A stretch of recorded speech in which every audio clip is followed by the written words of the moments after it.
Hello and welcome into the backfield. I'm your host Connor Schaff, and we are officially at that time. I'm recording this at 8:31 p.m. Eastern Time, and that means that 24 hours from right now, we will be sitting down watching the draft, probably three picks in, because for whatever reason, even though teams generally know who they're going to take at the start, then they take all 10 minutes. I guarantee you that the Raiders will take 8 of their 10 minutes to make their pick. I'm pretty sure that they're lowering the amount of time they have for first round picks for that exact reason. Uh, Now, granted, I say that, but the Cardinals could actually be using their 10 minutes of pick because they want to desperately trade down and will probably be using that time to do exactly that. But I want to go ahead and in this video give you one final mock draft. And I didn't actually mean to be on this page yet, but we are going to talk for a second about Peter Schrager's mock draft before we get started because I want to talk. I am going to be doing trades in this video, and part of the importance when thinking about a trade is that a team has to be willing to trade up and a team has to be willing to trade down.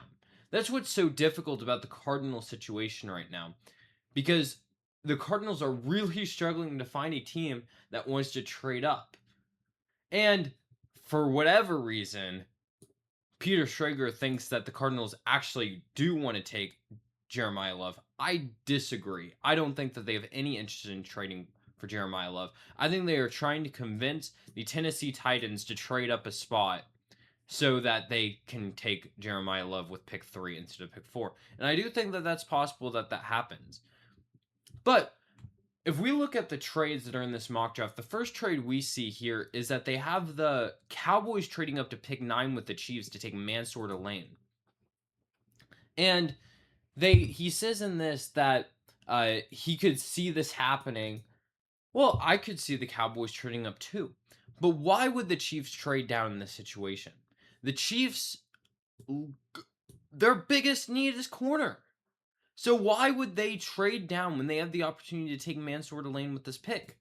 It makes absolutely no sense why they would trade down from this pick to give the Cowboys Mansour Lane.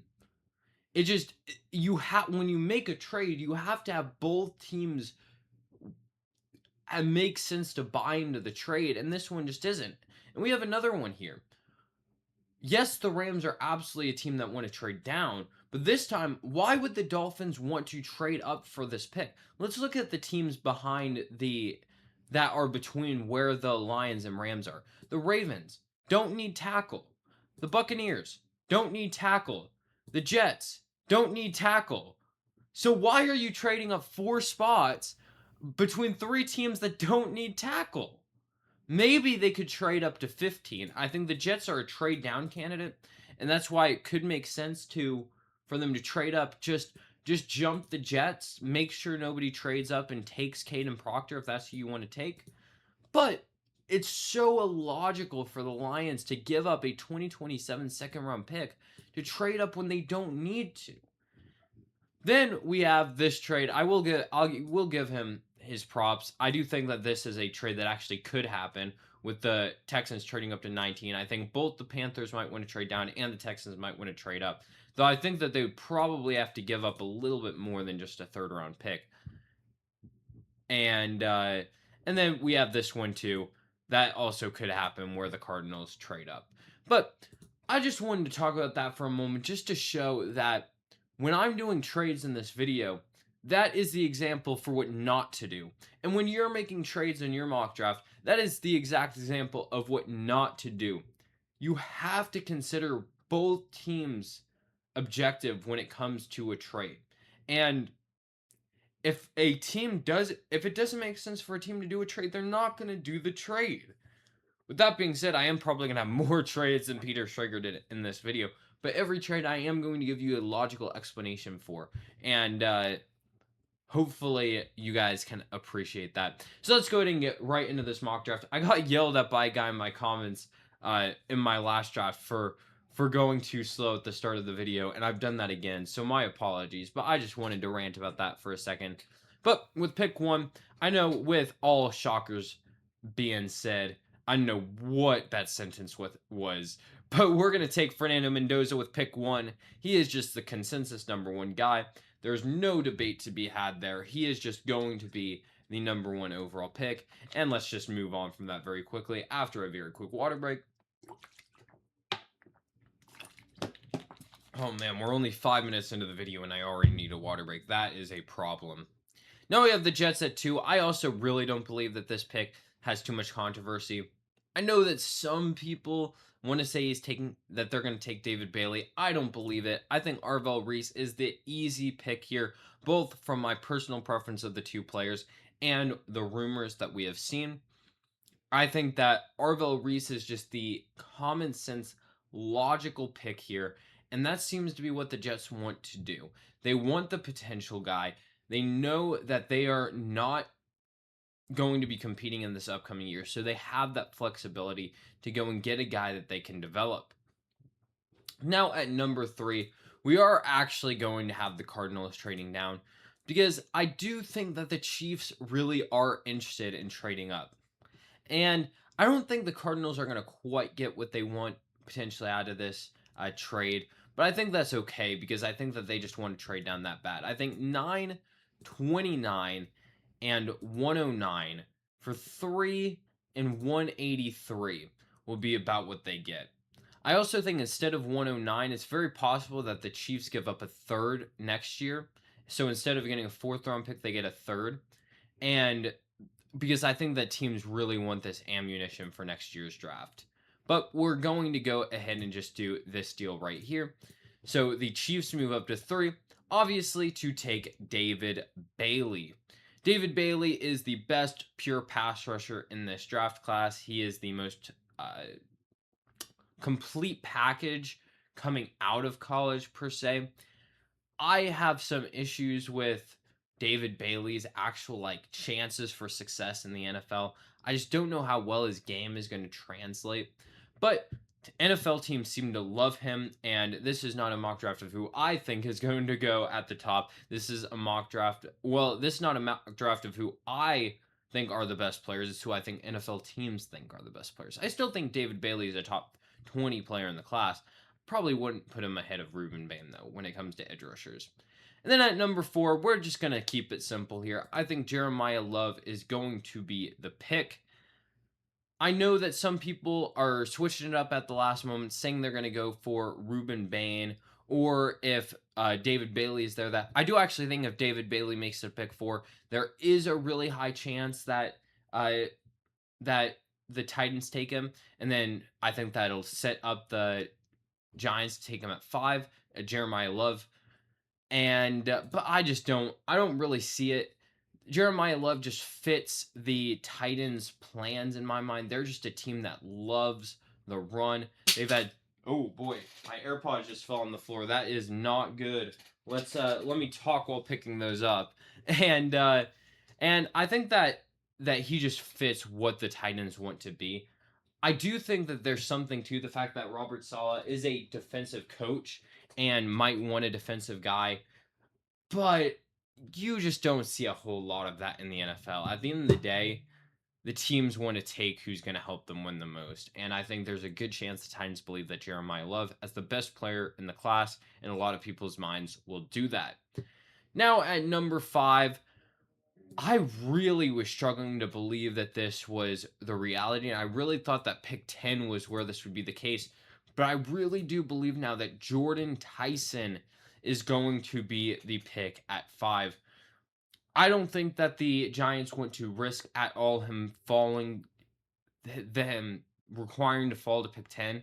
And especially when you have 3 wide receiver needy teams right behind you after this pick, and maybe even a team that's willing to trade up. Maybe the Cowboys would trade up. We've heard rumors that they like Jordan Tyson too. But I think that if the Giants want him, I think that they're more comfortable taking Jordan Tyson now and getting who's ever left out of Sonny Styles and Caleb Downs or even Ruben Bain than just letting him fall and hoping him because the Giants seem to think that Jordan Tyson is a tier above any wide receiver in this class. And I kind of agree with them if it wasn't for injuries. I think that if Jordan Tyson had no injury concerns, he would easily be the number one wide receiver in this draft class. But those injuries are something you have to consider.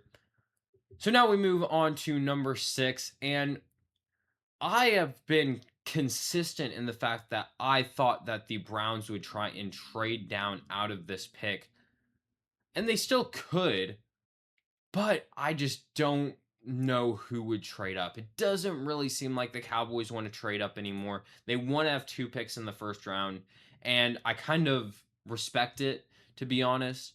So I just don't really see it. Maybe if the Giants wanted to, they could trade back up and get their 2 guys without any problems, but it's just I don't know. I don't really know. But I do think that they really like oh man. I do think that they really like Carnell Tate here. And I think that he is probably based on injury concerns the best wide receiver in this draft class. I know that he was never the number 1 guy at Ohio State, but Jeremiah Love is a among generational prospects. He is like an all-time great prospect coming out of college. How are you supposed to compete with that? That doesn't mean Carnell Tate isn't an exceptional player and could work as the number 1 receiver. It will be interesting to see how he does in that role because he's pretty much going to be plunged into that right off the bat. So maybe that's a bit of a concern from the Browns in comparison to somebody like the Commanders or the Giants, where you don't need him to be the number 1 receiver. You have Terry McLaurin and Malik Neighbors, respectively. But we are still going to go with Carnell Tate here for this pick. At number 7 now, this is where I believe Sonny Styles will go. I really don't see him making it past this pick. He's just an absolute athletic freak. I think that he might be the best player in this class. There's little to nothing you can say wrong with him coming out of college. He should realistically be able to step in and be able to be a star right away. And it really shows that because have you ever seen a situation where teams are trying to trade up to take a linebacker, a position that is generally considered less valuable in the top 10, or even that being maybe teams aren't necessarily trying to trade up, but it's being heavily rumored of teams like the Commanders trading up into the top 5 or the Cowboys trading up into the top 5 to take Sonny Styles, which is just insane that that's the case. Now we are at number 8. I'm just going to keep throwing in this pick. It's not going to change. I don't think it's changed in any mock draft I've done this year. And that is Rueben Bain going at 8 to the Saints. At the end of the day, they need somebody to be their Cam Jordan replacement. I get there are some concerns with Rueben Bain about his arm size. I don't know what to add to this conversation at this point. Yes, there's been no player like Rueben Bain coming out of college, but there always has to be a first of something. And I think if teams were really that concerned about Rueben Bain, then he wouldn't be projected to be going this high. And we would be hearing rumors like we're kind of hearing about Jermod McCoy at the moment about how low he could fall in the draft. Now at 9, we have the Arizona Cardinals, and I think they'll be just ecstatic that Francis Maui Noah has fallen to them at 9. This is who, in my opinion, they would take at 3 if they can't trade out of it. I don't think they would take David Bailey. I think they would just take Francis Maui Noah with that pick. I think that he just fills an instant need for them at that right tackle position. And you get your guy alongside Paris Johnson Jr. and really shore up that line for whoever you end up having quarterbacking you next year, and more specifically in 2027. Will that be Ty Simpson, or will they go and pass on quarterback this year and take Arch Manning or somebody next year? Who knows? And then at 10, I think that the Giants are also going to be very, very happy with how the board has fallen because I think they're just going to take Caleb Downs with this pick. I always say this, Caleb Downs feels like a John Harbaugh player, just a ride or die on the field kind of guy. Kind of has a ring to it, to be honest. But he is just, in my opinion, Caleb Downs is my favorite player in this class. Maybe not favorite player is the right word. In my opinion, is the best player in this class. He just is a do-it-all safety Reminds me of Kyle Hamilton in a lot of ways from a couple years ago. Maybe not quite the same amount of size, but a lot of people also compare him to Derwin James. Once again, doesn't quite have the same amount of size, but I think he can really pretty much fill the same role as like a box safety-esque player. Now we are at 11 here, and I have in pretty much every situation gone with a wide receiver at this pick, but I'm actually going to change it up this time and instead go Spencer Fano.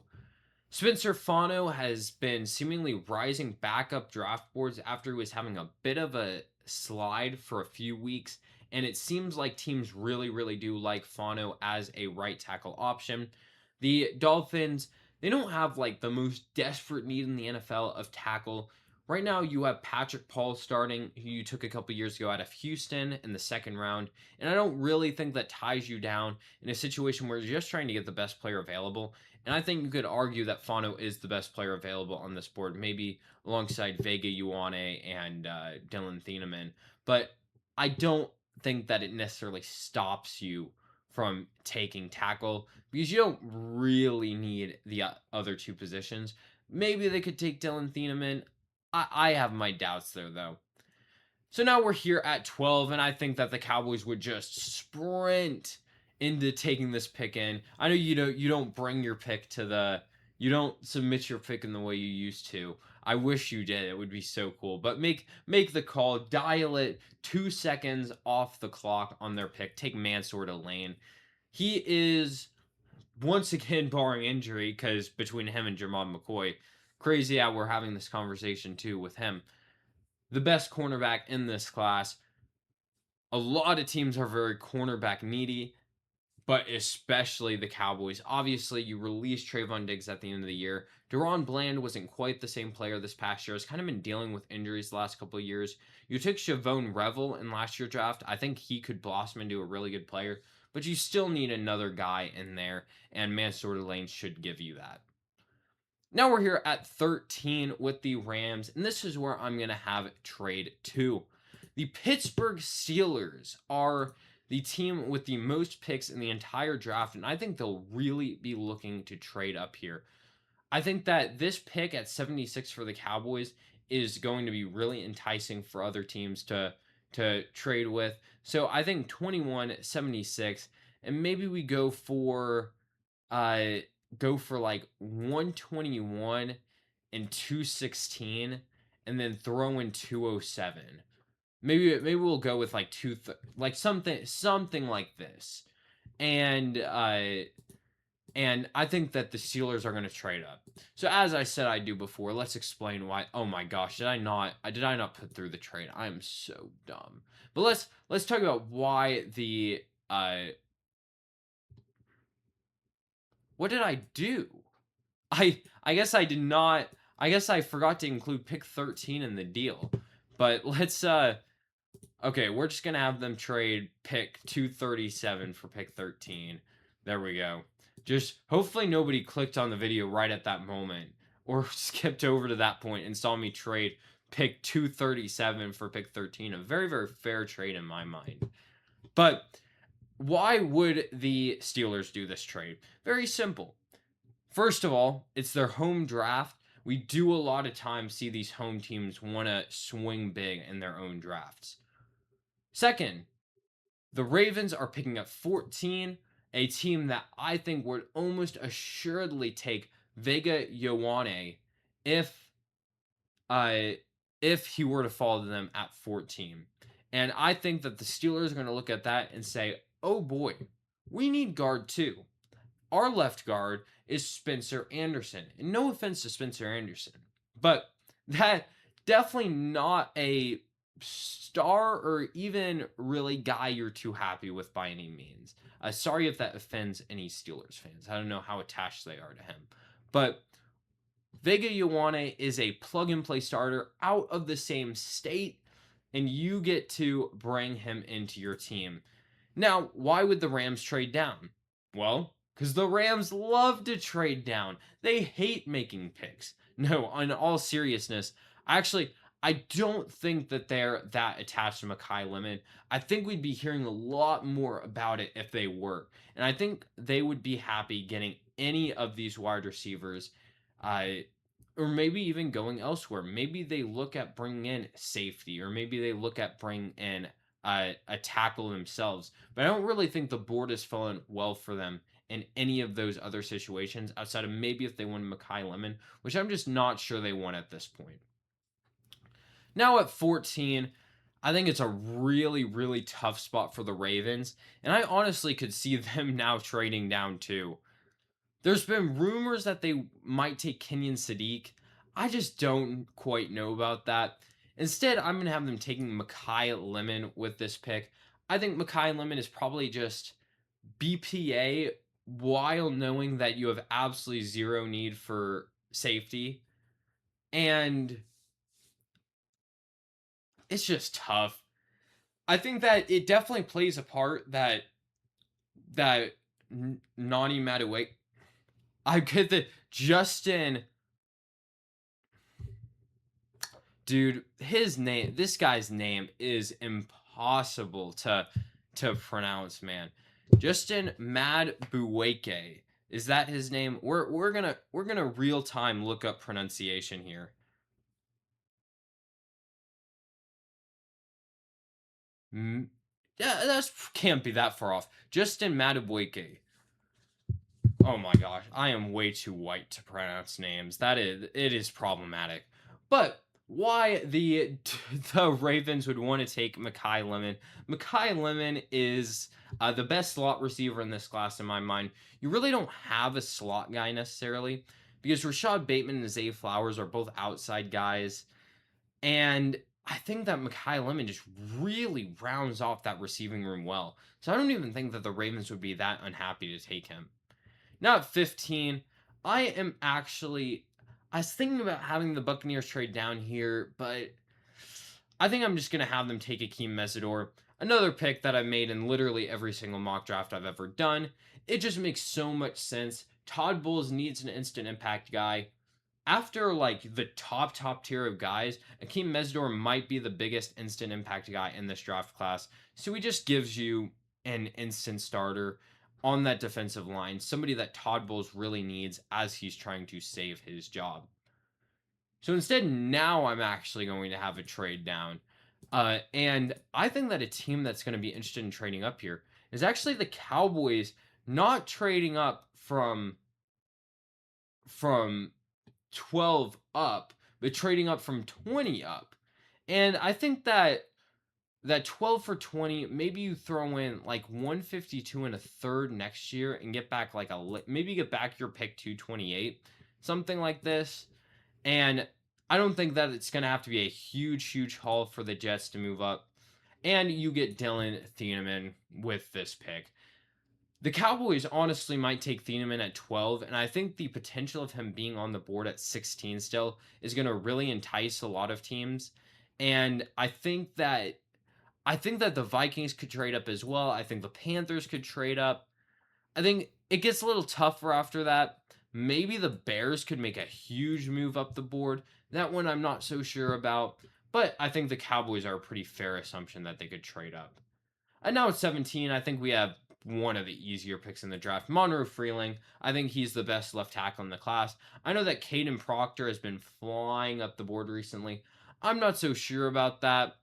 I think that it's really just the Browns considering him highly and that kind of tricking people into thinking that he's higher up the board.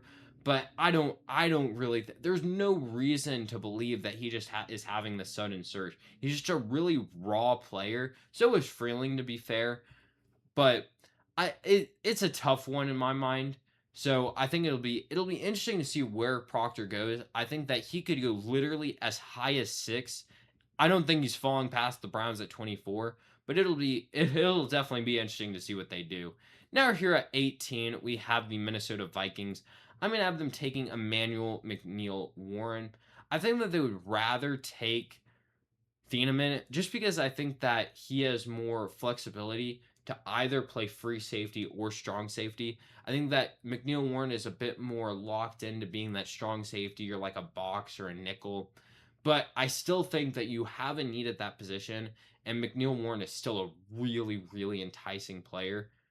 I would I was looking at a Twitter post that was talking about the first drafted the first drafted group of 6 player in every single draft class of the last 10 years. And it's so funny because there's literally outside of McNeil Warren, there's not another group of 6 player that's even remotely close to getting drafted at that position. Maybe somehow Chris Johnson, maybe you could go to the Cowboys at 20.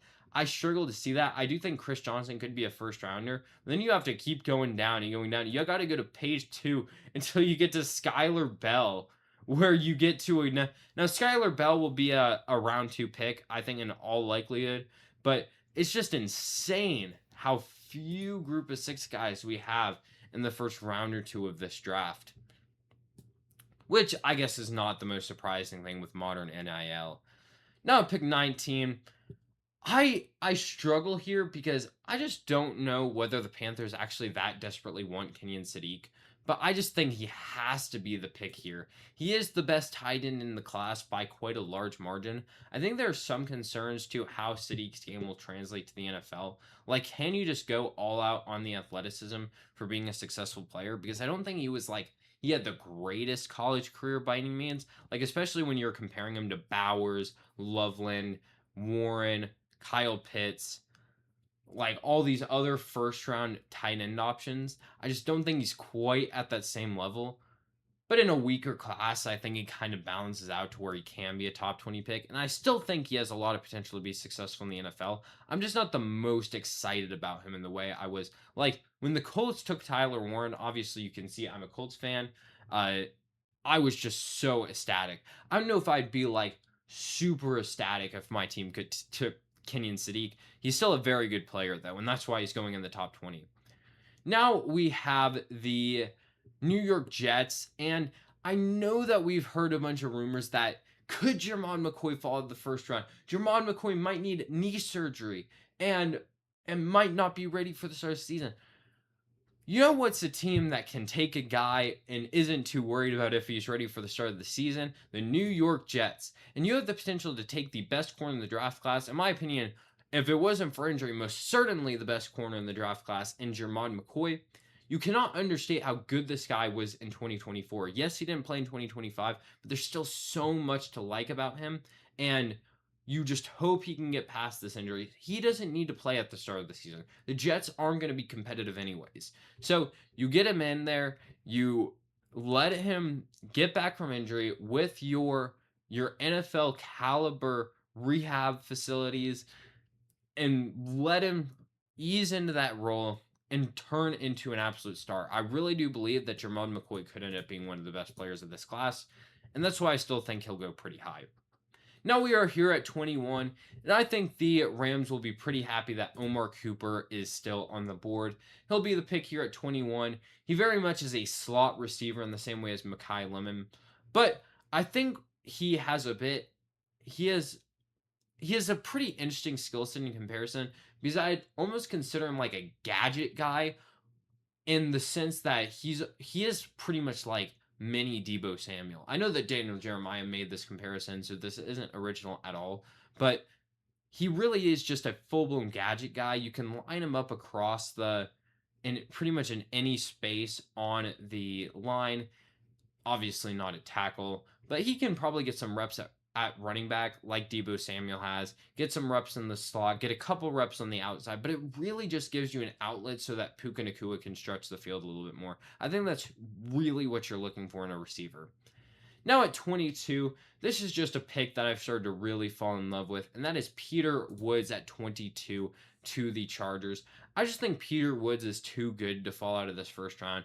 I know he didn't have a good 2025 season, but this guy was by most people considered the number 1 player coming into the season on most draft boards.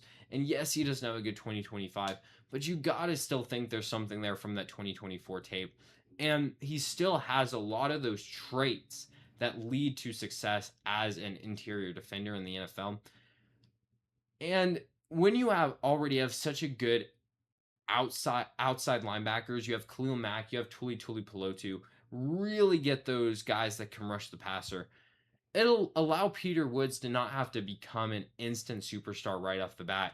Can really try and work into the role and find how he can be best used. And I think that John Harbaugh, or not John Harbaugh, Jim Harbaugh, can do that really, really well and has shown to be able to do that in the past. Now at 23, we have the Philadelphia Eagles, where I think this is a pretty easy pick for them now. We're going back to back on Clemson players. We're going with Blake Miller. Blake Miller is a right tackle who pretty much is your Lane Johnson replacement. Lane Johnson has been really, really injury prone over the last couple of years, might retire at the end of the season. Blake Miller won't have to start right off the bat, but will be an option if Lane Johnson gets injured, and assuming he retires at the end of the year, can come in and be the starter next year without having to worry too much about it. You'll have a guy that's then been in the system for a year and really has some skills that have been worked in with the offensive line. Now we have pick 24, easiest pick in the draft. After pick 1, Caden Proctor at 24. We know that the Browns love Caden Proctor. Yes, I'm calling a bit of bluff on how high he might go in the draft, but I'm open to be proving wrong. But I still know that the Browns desperately want to take this guy, might even trade up to take him if they're a little concerned about him going earlier. And he's just an absolute athletic freak. He is massive. He has all the traits and is just really, really raw. And the Browns are another team that just don't need to be competing right off the bat. So they can let Proctor develop and turn into a star player and not need him to. That's why I really struggle to see the Lions taking him, because the Lions can't afford Proctor to be developing during the season. They are a team that should be competing. They can't afford him to be struggling throughout the year. The Browns kind of can. Now at pick 25, I am going to be having another trade get done. We are going to have the Arizona Cardinals trading up. Now, I know that I just mentioned earlier that why would the Lions trade up when nobody in between is interested in quarterback? Well, I don't really think in this situation it matters, because I think there is such a strong possibility, especially with the Bills and the 49ers, that somebody else would try and move up into the first round to take Ty Simpson. And I know that I'm not really really shadowing this too much. I think 29 and 65 would do the job. But obviously, if they're trading up, they're going to take Ty Simpson. And I think that the Cardinals are just guaranteeing that they get him. I think that they really, really desperately want him. In most situations, I've actually had the Cardinals trading up to 20, because I think that there's a lot of potential that the Steelers could take him. But I'm starting to. I really would have expected we would have seen some more interest from some of these teams in the first round. I know we've heard some stuff about the Rams, so maybe the Rams still do consider taking him. I also think that the Jets are a possibility to take him. I don't think it's likely, but the Jets are still a possibility. Otherwise, I don't really see any other teams in the first round looking to take him. I'm trying to think if there's any other teams that would really consider it. Yeah, I don't really. I think it's really the Jets, the Steelers, the Rams, and the Cardinals, of course. But there's no reason that the Jets couldn't trade up. There's no reason that the Steelers can't get back in the first round. The Rams aren't going to trade back in the first round for Ty Simpson. So you still have some teams you have to be worried about. But the Cardinals go in and trade up and guarantee they get Ty Simpson. Regarding why the Bears would trade down, the board just hasn't fallen very well for them. I don't think that there's a lot of guys that they're that interested in the first round of this draft. Especially now that Caden Proctor's off the board. I think they really would have considered Caden Proctor if he's still available at 25. And maybe they're another team that could trade up and try and get him. Now at 26, I am going to get a little bit crazy with the next two of these three picks. First of all, I'm going to have Emmanuel Pregnon going at 26 to the Buffalo Bills. Talking about Anderson's getting replaced at guard, I want to say that the Bills' starting left guard is Alec Anderson, who I think has played like 200 snaps in his career. Definitely doesn't stop you from taking Emmanuel Pregnon. You gotta protect Josh Allen better this year. it just wasn't good enough this past year. I think you're okay with the state of your tackles, but I think this offense was really, really lackluster at points last year when Josh Allen was not very lackluster, which is quite a problem. So you get an Emmanuel Pregnon just to help protect Josh Allen even more, and I think that this is going to cause a run of offensive linemen. So now we're going to have the least surprising pick, the third least surprising pick, Caleb Lomu. I know that Trent Williams recently signed an extension with the 49ers. I don't think that stops you from taking Caleb Lomu as a left tackle. I still think it's very possible that Trent Williams retires after next year. I think that is more of just a confirming he stays for this year kind of contract. And Lomu is he's the best left tackle still available. He's a guy that you've been rumored to take so much over this cycle, and I have no reason not to believe it at this point. And then at pick 28, okay, bear with me here. We are going to take Keelan Rutledge. I get that he's ranked 74 on PFF's big board. That is stupid. He is a top 40 player in this class, most certainly. He is the best right guard in this class, which there's not a lot of top right guards because Chase Basantis is a left guard, and then none of these other guys are really in the conversation.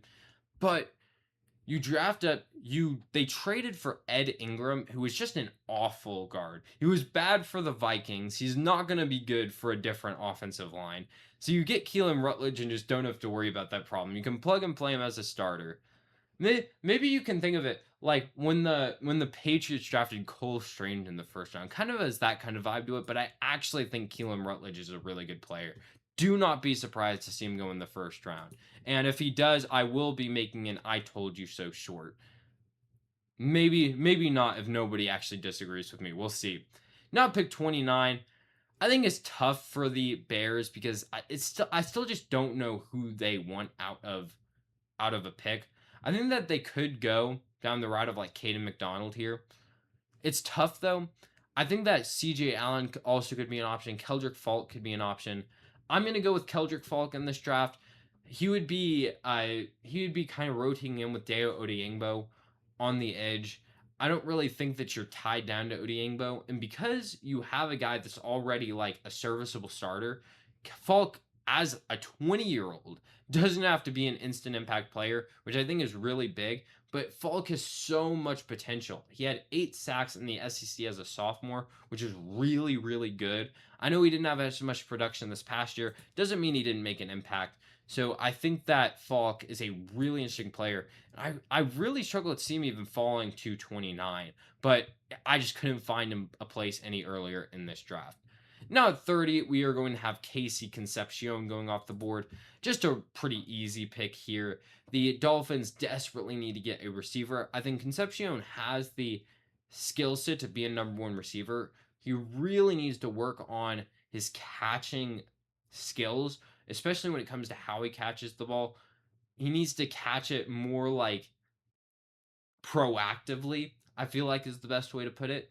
And at the end of the day, it is when your wide receiver coach, that is their job to help you out there. And you would hope that that the Dolphins would be all in on helping him out with really learning how to catch the ball in a more NFL caliber way. But Concepcion has all the skills after the catch to be a successful NFL player. Now at 31, I really don't see Maxi Iheanacho falling this far. That's why it's so tough here. But I'm going to have him going at 31 here. It's just so tough because like we're everybody's talking about having this run on tackles in the middle rounds of the draft. I just don't know who's taking a tackle in the middle rounds of the draft. Like the Cowboys don't need tackle. The Buccaneers don't need tackle. The Vikings don't really need tackle. The Panthers don't really need tackle, but I guess they could take tackle. The Jets don't really need tackle. The Rams could take tackle, but I really don't think that that's their priority in this draft. The Chargers keep getting mock tackles, but like you can't be just assume they'll take tackle in the later rounds. You can't always assume that Joe Alt will be injured, and same with why am I not remembering their other tackle's name? The guy that's literally always injured.